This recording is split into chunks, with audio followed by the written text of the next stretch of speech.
La fin de ce monde est une extermination pour la fin de la corruption qui est dans ce monde. Les collecteurs, quand Jésus a dit aux pharisiens et aux scribes que les collecteurs d'impôts et les prostituées entreraient dans le royaume du Père avant eux, c'est tout simplement parce que les scribes et les pharisiens, eux, connaissaient la vérité, ou en grande partie la vérité, puis ils la cachaient aux gens. Et les collecteurs d'impôts et les prostituées faisaient partie du reste des gens à l'extérieur des scribes et des pharisiens qui, eux, possédaient les écrits et qui les cachaient la vérité, pour pouvoir contrôler, gouverner à leur façon le monde. C'est ainsi qu'à la fin, quand le feu, qui est la vérité, va être allumé, que Jésus garde et maintient jusqu'à ce qu'à la fin, le feu embrasse le monde, et que le monde entende la vérité. Alors à ce moment-là, la vérité va diviser le monde. Des prostituées vont se diviser avec des prostituées, les collecteurs d'impôts vont se diviser avec les autres collecteurs d'impôts, ainsi que des familles, des couples, des amis, et tout ça parce que la corruption en ce monde, tout ce que nous aimons en ce monde, va finir par engendrer, comme elle est en train d'engendrer le monde, à une folie, à s'entretuer, à s'attaquer entre nous. C'est exactement ça l'avertissement de Dieu pour qu'on se détache de cette société, pour qu'on soit divisé, pour qu'on ne soit plus parmi cette société, pour qu'on ne soit pas en danger. Tous ceux qui pensent rester chez eux puis être en sécurité restent parmi cette société. Il n'est pas impossible que quelqu'un rentre chez un étranger puis commence à attirer tout le monde, dont sa famille, les enfants, puis tout, pour de l'argent puis les bienfaits, qui est la corruption qui a formé la criminalité, qui a formé la justice. Et aujourd'hui, la justice, il n'y en a plus de justice, parce que la justice donne du lousse à la criminalité. Par exemple, regardez, j'ai fait de la prison avec des hommes. Je sais ce que c'est que des criminels en prison. Il y en a certains qui manigancent puis ont des choses en arrière de la tête. Puis là, maintenant, on a autorisé qu'un homme dit « je suis une femme » de le transférer dans les prisons pour femmes. Leurs petites intentions vont se savoir d'une manière ou d'une autre parce qu'ils vont abuser sexuellement des femmes dans des prisons en se disant être des femmes. Alors qu'en réalité, ils mentent. C'est des hypocrites. Mais ça sert à rien d'essayer de faire comprendre parce qu'on est trop nono pour comprendre ça. On va le comprendre juste quand il va être trop tard.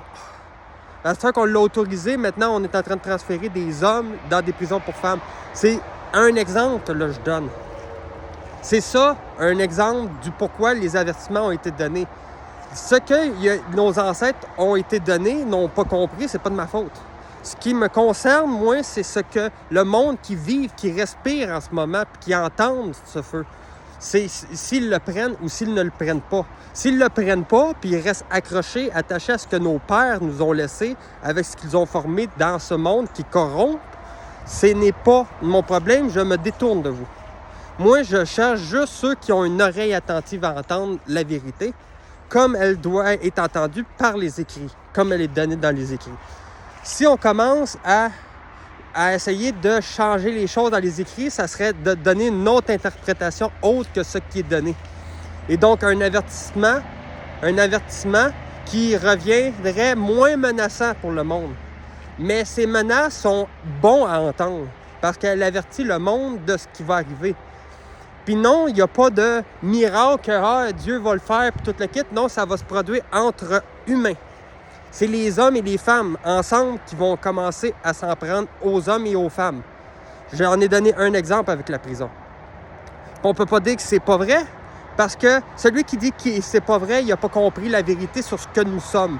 Le moi, donc le je suis. Nous sommes toutes influençables et corruptables, influençables d'aplomb. C'est ça qui est la vérité. Puis ceux qui ne le comprennent pas sont aveuglés par cette ignorance.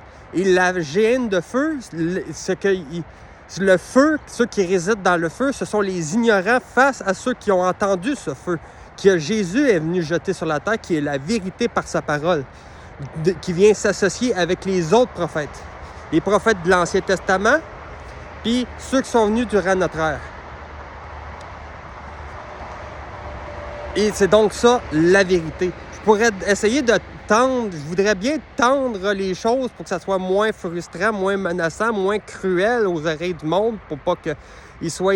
Mais ce que le monde voudrait, ça serait qu'on dise « Restez chez vous, il va rien vous arriver, il va y avoir la paix », alors que ce serait un mensonge. Ça serait interprété d'une autre façon que les écrits donnent. Puis ça, c'est impossible. On ne peut pas associer autre chose que ce que Dieu, et uniquement ce que Dieu a donné dans les écrits, par l'entremise de ses prophètes. On ne peut pas non plus commencer à interdire les choses qui ne sont pas données dans les écrits. Parce que c'est justement l'origine des problèmes qui arrivent chez les humains en disant « ça, t'as le droit, fais ça, fais pas ça. Fais ça, fais pas ça. » C'est ça l'origine des problèmes qui arrivent chez les humains sur Terre. C'est ça le problème. On ne peut pas commencer à dire « fais pas ça » ou « écoute pas ça » ou « regarde pas ça » quand que Dieu nous laisse les choses puis nous l'interdit pas. Mais nous, on voit quelque chose de mal quelque part, puis on crache dessus, puis on essaye de l'interdire. Ça, c'est ce qu'on appelle essayer de se prendre pour Dieu, pour essayer de dicter. Et c'est exactement ce que les scribes et les pharisiens faisaient. C'est tout simplement ça la vidéo que je voulais représenter ici. Et donc, la fin, c'est tout simplement une extermination de l'argent, de la corruption et de tous ceux qui sont accrochés à ce monde avec ce que nos pères ont laissé. Parce qu'avec tout ça, on a fait notre volonté de nos pères, au lieu de faire la volonté de notre Père qui est aux cieux.